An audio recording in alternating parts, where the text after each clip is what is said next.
कि कोई 18 कंट्रीज तक तकरीबन इतने हैं कि जो अब इस चीज के लिए तैयार हैं और उन्होंने हाँ भी कर दी है कि इंडिया से इंडियन करेंसी में जो है वो ट्रेड करेंगे। करते अभी तो इमरान खान ने अगले दिन मैं पढ़ रहा था चाहे इंडिया को एशियन टाइगर कह दिया। तकरीबन 18 मुल्कों के साथ मेमोरेंडम ऑफ अंडरस्टैंडिंग साइन हो गई है कि we can do our trade in Indian currency. वाली कि अगर हम पाकिस्तानी रुपये की बात करते हैं तो वो हमें उसकी कोई वैल्यू क्यों नहीं नजर आती, क्यों इतना ज्यादा डिवैल्यूड है? Indian rupee is now edging closer to becoming an international currency with more and more countries working to de-dollarize global trade. लोग सिंसियर है, उनकी हुकूमतें जो है ना वो आवाम के लिए सोचती हैं, हमारे लोग नहीं सोचते, हमारे सिर्फ ये कहते हैं कि मेरी पॉकेट जो है फुल हो जाए। एक तरफ एशियन टाइगर है इंडिया, एक तरफ चाइना है वर्ल्ड फैक्ट्री, ये दोनों के साथ ही हम कारोबार नहीं कर रहे, दोनों तरक्की कर रहे हैं और हम जो है वो दोनों के साथ ही हमारे मामलात खराब हैं।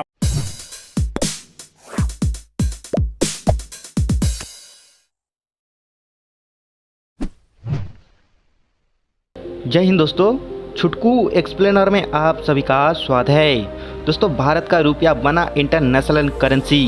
कुछ दिन पहले अपने सिंगर मिल्खा सिंह का वीडियो तो देखा ही होगा, कैसे कतर में भारतीय रुपये का धूम मचा हुआ है। अब 18 देशों ने भारत के रुपये में व्यापार करने के लिए तैयार है।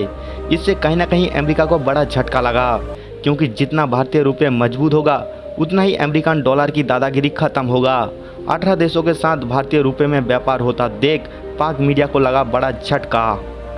सर, मेरा आज का सवाल ये कि अगर हम पाकिस्तानी रुपये की बात करते हैं तो वो हमें उसकी कोई वैल्यू क्यों नहीं नजर आती, क्यों इतना ज्यादा डिवैल्यूड है? असल में जो हमारे मुल्क की मईशत है ना, उसको हम देख नहीं रहे हैं। हमारे मुल्क में मईशत को दबाया जा रहा है। बाहर की चीज़ें जो हम मंगवा कर अपने मुल्क की जो प्रोडक्ट है उसको ख़त्म कर रहे हैं। हमें चाहिए कि हमारे मुल्क में प्रोडक्ट को तैयार करना चाहिए और ऐसी एक नंबर तैयार करनी चाहिए कि उनके मुकाबले में हमें सस्ती मिले। अगर वो सस्ती मिलेगी तो ये काम जो करना है ये गवर्नमेंट ने करना है, ये गवर्नमेंट का काम है, आवाम नहीं कर सकती। जो चीज़ें मटेरियल वगैरह बाहर से हम मंगवाते हैं वो महंगा मिलता है।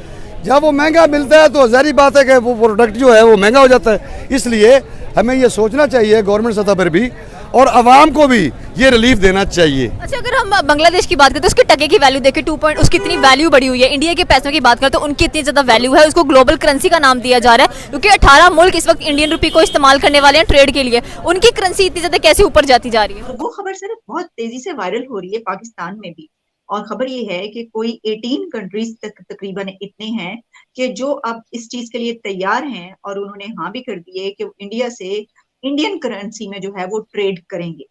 तो सर, पहले आपका मैं स्टैंड चाहूंगी कि इस पे आपका क्या कहना है? देखिए, it's a very good thing कि तकरीबन 18 मुल्कों के साथ मेमोरेंडम ऑफ अंडरस्टैंडिंग साइन हो गई है कि we can do our trade in Indian currency. तो उससे दो चीज़ें हो जाती हैं कि जो एक इम्बैलेंस ऑफ ट्रेड है वो एड्रेस हो जाता है। मिसाल के तौर पे ये हो रहा है कि लेट्स से कि मैं आपको लेट्स से कि मलेशिया इंडिया को $10 बिलियन की चीज़ें ख़रीद रहा है, इंडिया से बेच रहा है, और सिर्फ $3 बिलियन की चीज़ें ख़रीद रहा है। अगर वो रुपयों में करता है तो ये जो डिफरेंस है उसके पास ज़्यादा रुपये रह जाएंगे ना, they will have more rupees left with it, कि अरे हम 10 बिलियन रुपीस का सामान इंडिया को बेच दिए, अब सिर्फ 3 बिलियन का हम खरीद रहे हैं, हमारे पास सिर्फ 7 बिलियन रुपए का हम करेंगे क्या?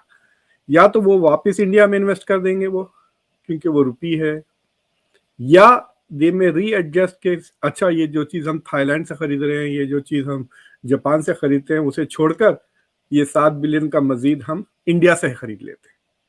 That's how we can use our rupees. और अगर इंडिया का थाईलैंड के साथ मेमोरेंडम ऑफ अंडरस्टैंडिंग हो भी जाता है, then Malaysia can pay Thailand in rupees because it has surplus rupees as a foreign currency.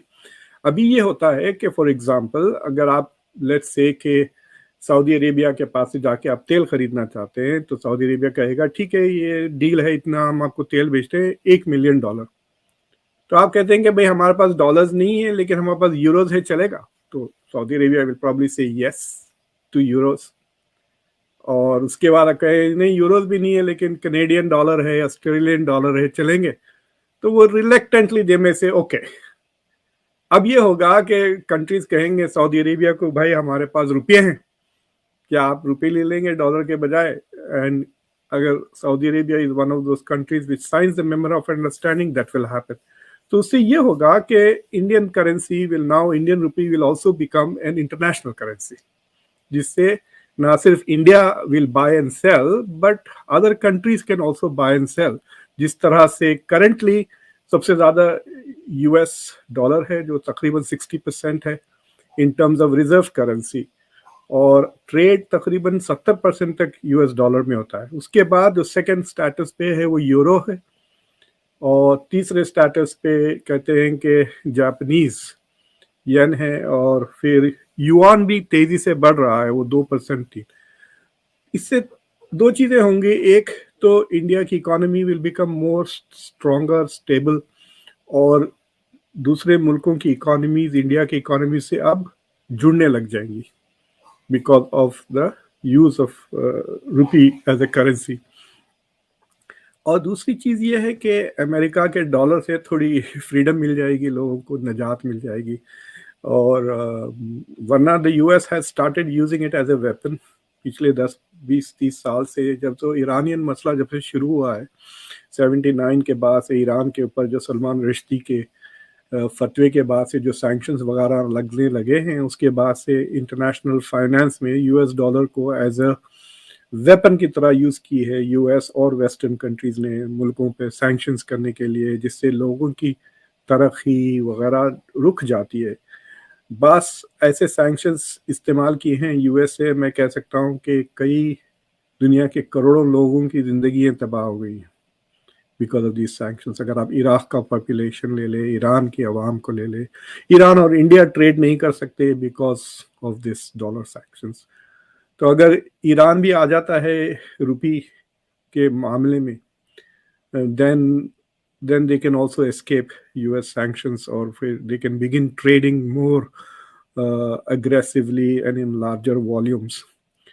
लेकिन जब तक यूएस की बैंक्स के साथ और डॉलर्स के साथ ताल्लुकात है, सेकेंडरी सैंक्शंस का तो डर रहेगा ही, बट कम होते जाएगा। जितने ज़्यादा मुल्क नॉन डॉलर ट्रेड करने लगेंगे तो वो जो है सो उतना ही डॉलर कमज़ोर होते जाएगा और यूएस की ग्रिप कम होगी। China, Saudi Arab, these are the 3 countries, और रशिया, जो बहुत ज़्यादा डी-डॉलराइजेशन की तरफ बढ़ रहे हैं, and they are all quite aligned with each other, except कि इंडिया चाइना के बीच में थोड़ी मुठभेड़ है। वरना ये सारे कंट्रीज, अगर आप रशिया को कोर बना लें तो रशिया का दोस्त चाइना, रशिया का दोस्त इंडिया, रशिया का दोस्त सऊदी अरब, ये चारों मुल्क तेजी से डी-डॉलराइजेशन की तरफ बढ़ रहे हैं।